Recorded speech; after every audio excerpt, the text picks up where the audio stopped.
One of the most important things that we can do for ourselves as professionals and as leaders is to continue to focus on our own education as well as the education of those around us. There's a story told about Tom Watson, who for years was the CEO of IBM, one of the leading technology companies in the world. And the story goes as follows. One time Watson had a young executive within the company who had made a number of bonehead decisions, some really difficult and challenging decisions that had cost the company millions of dollars. Watson summons the young executive into his office, and the executive thinks for sure that this is it. There's no way I'm going to last. I'm dead. I'm fired. I'm canned. And it's over. He walks in, head down, and he says, "I suppose that you called me into the office in order to let me go." Watson says, "On the contrary." Watson says, "On the contrary, we just spent millions of dollars educating you." Watson understood that in order to gain experience, sometimes you have to go through some difficult times. And he wasn't about to let this young, talented executive go because of those decisions. He wanted him to be educated, he wanted him to understand, and he wanted him to learn from it and to move on. And that's really what we mean when we talk about creating a culture of education, of learning, and of growth. You know, a joke is told of an interviewer from a newspaper who came to talk to an executive, and he wanted to find out how that executive had become so successful. And so the executive responded simple, 2 words, "Good decisions." The interviewer continued, "So how do you make good decisions?" He said, 1 word, experience. "And so where do you get that experience from?" The executive responded, 2 words, bad decisions. And that's really what it's all about. We have to understand that learning doesn't happen in a vacuum. Learning happens because of the schooling that we attend, the courses that we take, but also the experiences that we have. And executives, leaders, and others within organizations that realize that learning is the goal, that learning is something that's ultimately going to bring everybody forward, recognizes the importance of creating opportunities for that learning, and ensures that we find different ways by which to get it. And so I'd like to encourage all of us to continue to reach out to our networks, to connect with people, to talk about situations, to find ways to learn from one another, whether it's through conversation, meetings over coffee, participating in a variety of chats or different types of educational opportunities, maybe through LinkedIn and other professional websites that allow us to link with one another, to learn from one another.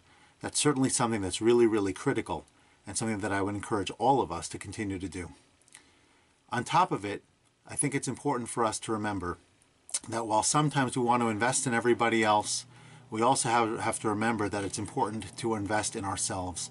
There's so much talent within us, so much capability, so much opportunity for us to utilize all of the learning that we have in our own experiences to bring ourselves and our organization to the next level. And so I'll conclude with an interesting story. I don't know if it ever happened, but it's a powerful parable at the least with regards to recognizing the gift within each and every one of us, the ability within us, the learning that we already have, and how to go ahead and maximize our own ability and utilize it in a positive way. Story is told of a villager, very poor, had a large family, didn't know how he was going to make ends meet. And so he goes ahead and he works every day, tries very hard, and at night he starts to have dreams. And in those dreams, he starts to see that around the king's palace, right at the base of the palace, right outside the wall, there is a treasure. He ignores it the first time, he ignores it the second time, but he keeps having the dream, and he says to his wife, "You know, I can't ignore it anymore. I really need to go and see what that is all about. Maybe there really is a treasure there, and if I find it, it's going to change our lives forever." And so he goes and he brings his shovel and his pickaxe and whatever else he might need, and he loads up his donkey, and he heads off to the king's castle. And understandably, when he gets there, a soldier approaches him and says, "You can't be digging here. What are you doing?" And he replies and he tells him about the dream that he had. And the soldier says, "I'm sorry, I can't let you dig here. But you should know, I've had recent dreams myself. And in those dreams, I saw the exact opposite. I saw not that there was a treasure here at the king's castle, but I saw that there was a treasure in the backyard of a certain villager who lives not far from here, who's struggling very much.